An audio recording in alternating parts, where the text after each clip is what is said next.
ये बात सुनकर आपको हैरानी ज़रूर होगी कि पाकिस्तानी फिल्मों के सुल्तान रही चिट्टे अनपढ़ थे। किसी स्कूल कॉलेज में नहीं पढ़े थे वो, मगर वो आलम फाजल बन गए थे। अब तक तो मैं भी यही जानता था सुल्तान रही सिर्फ प्राइमरी पास थे और उन्होंने मजहबी तालीम अपने मोहल्ले में कारी साहब से हासिल की थी, क्योंकि उनका घराना मजहबी था। लेकिन जब से मुझे खालिद सलीम मोटा साहब ने बताया है कि सुल्तान रही चिट्टे अनपढ़ थे, तो मैं खुद भी हैरान हो गया हूँ। पाकिस्तानी फिल्मों के मशहूर तरीन कॉमेडियन खालिद सलीम मोटा वाहिद पाकिस्तानी फ़नकार हैं जिन्होंने कानून की डिग्री हासिल की थी और फिर लॉ प्रैक्टिस करने के बजाय फिल्मों में प्रैक्टिस करना शुरू कर दी थी। उन्हें सुल्तान रही के साथ ज़्यादा अरसा गुजारने का मौका मिला। उन्होंने मुझे खुद बताया है, बल्कि मेरे सवालों पर इस मौक़े पर डटे भी रहे हैं कि सुल्तान रही पढ़े लिखे इंसान नहीं थे, मगर वो आलम फाजल उनके सामने बने। खालिद सलीम मोटा ने इंकशाफ किया कि सुल्तान रही तो मुफस्सिर कुरान भी बन गए थे। लोगों ने फिल्मों में उनके हाथ में गंडासा, लाठियाँ और हथकड़ियाँ ही देखी हैं, मगर उनके हाथ में कलम को चलते हुए मैंने देखा है। लोग उनकी बरक़ें सुना करते थे, लेकिन मैंने उनको लहने दौदी के साथ तलावत करते सुना है। सुल्तान रही कुरान मजीद की तफसीर लिख रहे थे और तफसीर लिखते लिखते वो हाफ़िज़ कुरान हो गए थे। मैं अक्सर उनसे सूरह मुबारका की तफासीर सुना करता था। कत्ल से पहले उन्होंने तफसीर तकरीबन मुकम्मल कर ली थी, लेकिन अफसोस उनकी लिखी तफसीर सामने नहीं लाई गई।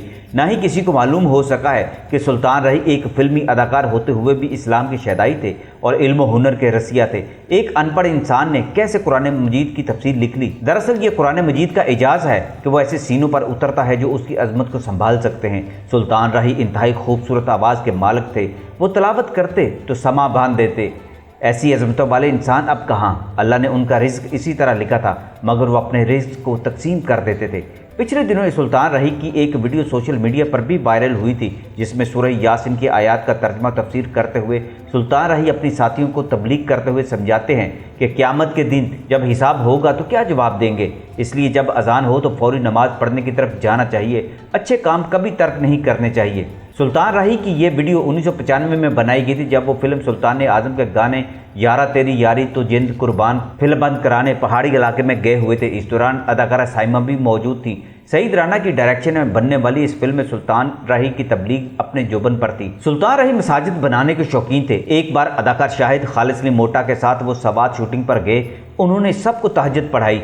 शाहिद से कहा कि वो अजान दे। शाहिद ने सवात में अजान दी तो सुल्तान रही ने इस खुशी में मिठाई बांटी। खालिद सलीम मोटा भी अजानें दिया करते थे। जितने दिन सवात रहे, शाहिद रात को पीना भूल गए और नमाज़ें पढ़ना शुरू हो गए।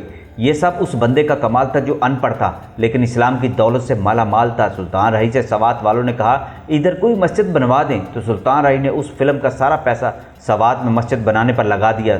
सुल्तान रही को शीशे वाली मसाजिद बनवाने का बड़ा शौक़ था।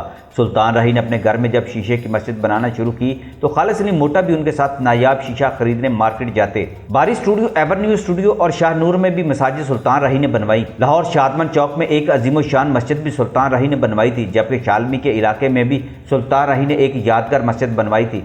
दीपालपुर बसीरपुर की जानिब एक गाँव में सुल्तान रही शूटिंग पर गए तो देखा इस इलाके में पक्की मस्जिद नहीं।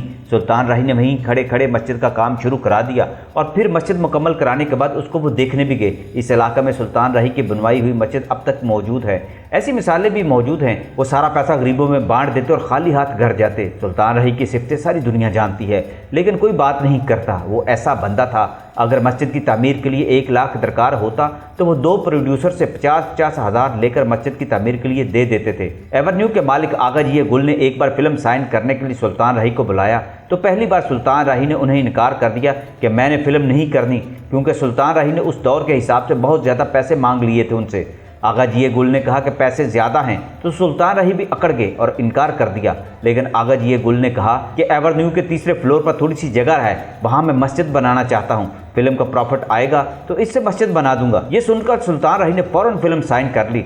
हमारे लोगों ने सुल्तान रही से बहुत से फ़ायदे लिए हैं, लेकिन सुल्तान रही की तारीफ़ करने में बहुत कंजूसी से काम लेते हैं। सुल्तान रही ने बहुत से लोगों को प्रोड्यूसर भी बना दिया। जिसके पास 5,000 रुपये भी नहीं होते थे उसको भी फिल्में शुरू करा देते थे। जो भी उनके पास गया वो खाली हाथ नहीं लौटा। वो जब दुनिया से गए तो खाली हाथ ही गए, लेकिन अपने पीछे यादों का और दुआओं का बहुत बड़ा ख़जाना छोड़ गए।